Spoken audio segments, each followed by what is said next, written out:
आज हम इस ऐतिहासिक रामलीला मैदान में इकट्ठे हुए हैं। ये रामलीला मैदान गवाह है इस बात का कि जब जब इस देश के लोकतंत्र के ऊपर प्रहार हुआ है, अगर बदलाव की बहार कहीं से बही है तो वो दिल्ली के इस रामलीला मैदान से बही है। और मुझे इसमें कोई संशय या संदेह नहीं है कि आज 31 मार्च का दिन इतिहास में लिखा जाएगा कि आज जब दोबारा देश के लोकतंत्र के ऊपर प्रहार हो रहा है तो इस रामलीला मैदान से पूरे देश के अंदर दोबारा बदलाव की बहार चलेगी। ये सुनिश्चित करने के लिए आप और हम सब लोग जो है यहाँ पे उपस्थित हुए हैं। मुझे खुशी इस मूवमेंट में जुड़ने की और मेरे तमाम अन्य पार्टी के लोगों की और हमारे कांग्रेस के कार्यकर्ताओं की वो ये है कि हमारे पार्टी के राष्ट्रीय अध्यक्ष मल्लिकार्जुन खड़गे जी लोकसभा के अंदर लोकसभा के बाद लोकतंत्र को मजबूत करने की लड़ाई लड़ते रहे हैं।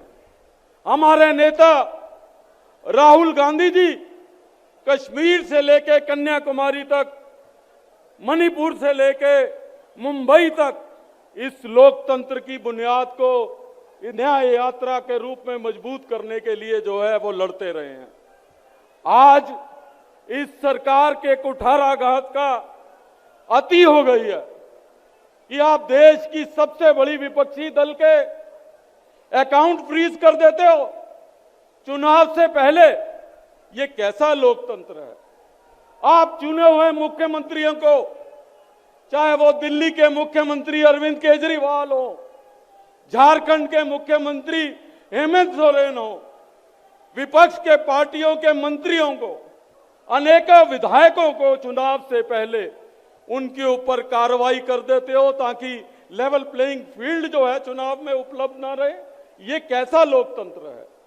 हमारे देश के राष्ट्रपिता महात्मा गांधी जी ने जब करो या मरो का नारा दिया था तो उन्होंने ऐसे लोकतंत्र के लिए नारा नहीं दिया था कि लोकतंत्र के अंदर आप जो है ओपोजिशन के लोगों का गला घोट दो और लोकतंत्र के अंदर जो है चुनाव भी ठीक ढंग से ना हो पाए। अगर कम उम्र में शहीद भगत सिंह ने कुर्बानी दी थी तो वो इसलिए नहीं दी थी कि ऐसा लोकतंत्र आए जहां पे आप जो है सरकारी तंत्र का इस्तेमाल करके प्रजातंत्र को जो है गिरफ्तार करने की कोशिश करो, प्रजातंत्र को कैदी बनाने की कोशिश करो। ऐसे लोकतंत्र के लिए जो है हमारे स्वतंत्रता सेनानियों ने कुर्बानी नहीं दी थी। मैं दोस्तों ये कहना चाहता हूं कि ये रैली जो है और ये 2024 का जो चुनाव है ये खाली आम आदमी party, Congress party, communist party, India गठबंधन की तमाम दलों की पार्टी का चुनाव नहीं है। ये अपने ड्राइंग रूम में बैठ के चुनाव की चर्चा करने का भी चुनाव नहीं है। ये चुनाव इस बात का फैसला करेगा कि हमारे आने वाली पीढ़ी का भविष्य कैसे होगा, वो किस तरीके के माहौल के अंदर, किस तरीके के लोकतंत्र के अंदर जो है वो सांस लेंगे। तो हमको इस चुनाव में अपने आने वाली पीढ़ी का भविष्य सुनिश्चित करना है। इस देश की लोकतांत्रिक परंपराओं को जिंदा रखना है। आज केंद्र की सरकार का क्या मोटो हो गया है? भारतीय जनता पार्टी के केवल 3 सूत्री कार्यक्रम हो गया है। पार्टी के लिए चंदा, व्यापारियों के लिए धंधा और ईडी का फंदा। इसके अलावा ये सरकार कुछ दिल्ली के लोगों के लिए और देश के लोगों के लिए नहीं कर रही है। और मैं दिल्ली के लोगों को कहना चाहता हूं कि सबसे ज्यादा तो आपने खोया है।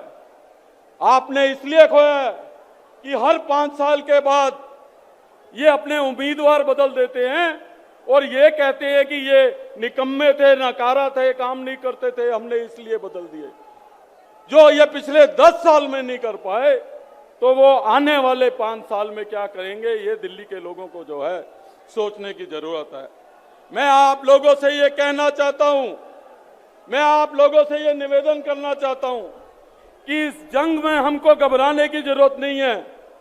और एक शेर कह के अपनी बात समाप्त करूंगा कि अगर खिलाफ हैं तो होने दो, जान थोड़े, ये सब धुआं है, आसमान थोड़े, लगेगी आग तो आएंगे घर जद में, हमारे लगेगी आग तो आएंगे जद में मकान तोड़े, खाली हमारा मकान तोड़े, हमारे मुंह से जो निकले वही सदाकत है, हमारे मुंह से जो निकले वही सदाकत है, हमारे मुंह में तुम्हारी जुबान थोड़े, हमको मालूम है कि दुश्मन कम नहीं, पर हमारी तरह हथेली पे जान थोड़े, और इस मिट्टी में मिला है सभी का खून, किसी के बाप का हिंदुस्तान तोड़े।